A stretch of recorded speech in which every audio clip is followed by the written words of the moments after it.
Hello everybody and welcome again to another Freedom Open Mic Night. I would just like everyone to know that the sign-up sheet is over there, and anybody who can hear me is welcome to sign up and perform pretty much anything you want to. That's cool.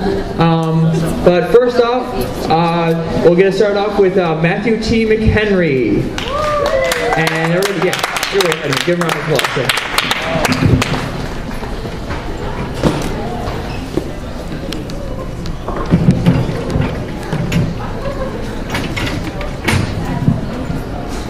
Alright, so I forgot a bunch of my folders, so I'm just going to use something from the internet, or from my computer, not the internet. Let's see.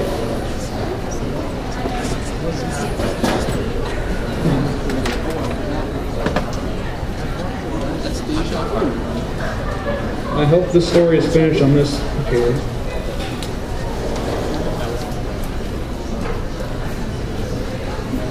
Alright, this story is called Brody Aaron's Duel with a Swordsman. This will merely hurt for a moment, Mr. Aaron, the man in the glass-domed helmet said, as his forearms floated above his patient's body. Each arm held a dagger pointed at the test subject's face. Simultaneously, the blades pierced his flesh, and they were dragged into symmetrical lines. When the dome-helmeted man finished, he lifted his arms and the subject's blood floated out of his body. Brody screamed as he violently threw his blankets in the air, which landed on him. He realized that this was all a dream, a horrible dream from the event that changed his life back in the 30s. Brody looked at his clock to see what the time was in 1 in the afternoon. He decided that since he was awake, he may as well start his day. Brody got dressed into his dress clothes, consisting of a white t-shirt, a green tie, black pants, and a green vest under a green jacket. Upon dressing, he put on his black leather gloves and boots, as well as his green and gray mask hiding his symmetrically scarred face. Brody ate his breakfast, cold bland cereal, and 2 bottles of scotch.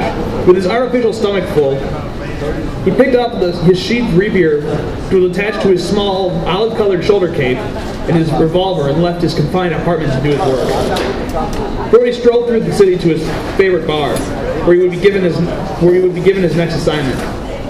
Brody entered the bar and pounded on the counter to get the barkeep's attention. The bartender turned his head and slid an envelope to Brody. He took the envelope and sat on a nearby stool to read what his job was for the day. The contents of the envelope consisted of a picture of the target and half of the payment. The picture was of a portly man with a receding hairline and an unshaven face. On the other side of the photo was an address where he could be found. Brody left the bar to find the target. While waltzing his way to the man, Brody heard a voice saying, "Hey, Mommy, it's the Blade Slinger!" Brody turned his head in the direction of the voice to see a child pointing at him. "Hey, little bugger, I'm not the Blade Slinger," he yelled at the child. "But you have a sword just like him and a fancy costume to boot," the child said in his defense. It was true that Brody and the Blade Slinger shared many features, but Brody found this to be an insult and stormed away to the mission at hand. Brody noticed his target checking his mail. Upon seeing the strange masked man in a dress suit, the man ran for the hills, so to speak, since there were no hills. Brody continued to walk his usual pace, waiting for the man to run out of breath, which happened rather shortly. The man fell to his knees, wheezing in a desperate struggle to collect air to keep his heart working. Brody pointed the sharp tip of his sword at the large, lazy man. "Hey, look, it's the Blade Slinger!" were the words heard from the children. Were the words spoken from the children. Sorry, I need to re-edit this thing. And even a few adults. Once more, Brody was aggravated at such an assumption. While arguing that he was not the Blade Slinger, Brody's target escaped. Trudging back to his modest abode, he noticed more things related to the Blade Slinger, such as newspapers, radios, and even a loud television heard from an open window, all of which were discussing the ceremony dedicated to the giving of the key to the city to the Blade Slinger. The words Blade Slinger swirled around in Brody's head, driving him madder than he already was. This was the last straw. Brody called for a taxi and demanded to be taken to City Hall.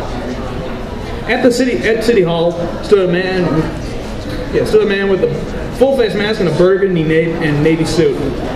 The mayor gave the hero a large key to the city. The Blade Slinger clutched the key in his left hand, shook the hand of the mayor with his right hand while facing the news cameras. "Stop all this at once," Brody yelled as he threw a wad of cash at the cab driver. He stormed through the crowd of reporters.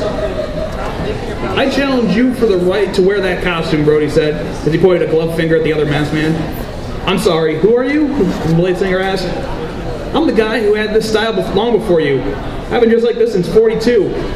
You've only been fighting crime since 53, Brody answered. So you want to challenge me for this style? That's incredibly stupid. So you're backing out? Some hero, Brody said in hopes to rile the blade slinger. Fine, I accept your challenge. What are the rules? You fight to the death. How about something less lethal? Okay, the first to remove the other's mask wins the right to wear the mask. That sounds much better. I accept. Brody hopped about on his toes as if he were a boxer. But unlike a boxer, he wielded a sword which he pointed at the blade slinger. Unsheath your sword and fight me, Brody commanded, to which the blade slinger complied by pulling his sword from his sheath that was strapped to his back and pointed the tip at Brody's chest. Brody sprang at him while slashing downward with his rapier. The blade slinger gracefully moved out of the way of his blade, took hold of Brody's arm and flipped him onto his back. The crowd of reporters applauded, angering Brody. Silence! Brody yelled. This isn't over until the mask is off. Brody leapt back onto his feet and swung wildly at his opponent. The blade slinger blocked, parried, and dodged all his swings and slashed at Brody, cutting off his tie. The fight continued with basically the same outcome. Brody waved his sword like the amateur that he was, and the blade slinger avoided his mad swipes while continuing to slice Brody's suit to tatters. The blade slinger was becoming tired, and he noticed that Brody was nowhere near exhaustion. He needed to end this quick. He started to attack instead of merely protecting himself. He thrust his blade at the masked madman. Brody attempted to defend himself, but his sword was flung out of his hand and landed harmlessly on the street. The blade slinger grabbed Brody's mask and pulled it off, revealing Brody's symmetrically scarred, bald head. The audience applauded the blade slinger's victory, but all Brody heard was laughter and gap at his hideous face. This enraged Brody, and he drew out his knife while lunging at his victor, who was walking away from him. One member of the audience informed the blade slinger of his assailant, making him turn to face him. Brody attempted to pierce him multiple times, all of which failed, which made the blade slinger more exhausted than he already was. The blade slinger knocked the knife out of his opponent's hand, while Brody disarmed the blade slinger at the same time. Brody threw his fist at the blade slinger's face. Brody's nemesis could not block all of his hands, could only block one of his hands, and the other clutched blade slinger's mask by the top. Brody attempted to tug at the mask, but the mask would not come off. It won't work. My mask is attached to my undershirt. The blade slinger replied to Brody's confusion. This did not stop Brody from tugging at the mask, and with enough force, Brody ripped a portion of the mask off, and Brody fell to the ground from the force of that pulling. The entire crowd gasped in horror at the sight of what was revealed of the hero. The blade slinger's portion of the mask that was still attached to his undersuit hid the lower portion of his face, but it was revealed that the blade slinger was also a black man. The crowd shouted many obscene words, though the words that were yelled were dependent on whether or not the person in the crowd was black or white. The whites in the crowd called him a Negro, and even worse things than that, while the blacks in the crowd called him an Uncle Tom and a race trader. The man took the key to the city from the blade slinger. Shamed, the blade slinger dashed away from the crowd, while Brody picked up his own mask and walked through the crowd back to his home. While walking home, he felt how hollow his victory was. Days later, Brody found the blade slinger restraining an unconscious criminal. The blade slinger dressed differently this time. He didn't wear his usual burgundy and navy jacket, but he did wear his burgundy vest and his navy tie with a sword pinned on it. He still wore his white dress shirt, but the sleeves were rolled up to reveal his dark skin. He wore a different mask that hid only the lower portion of his face. Brody coughed to get his attention, and the man turned around. The part of his face that was revealed showed no angry expression toward the other men. I just wanted to apologize for tearing your mask off in public like that, Brody said as he extended a hand to the blade slinger. No need. I should have been less secretive to these people. It's my own fault for keeping that away from them, he said as he tied the unconscious criminal to a nearby light post and walked away. Brody thought about how this was not what he expected. The end.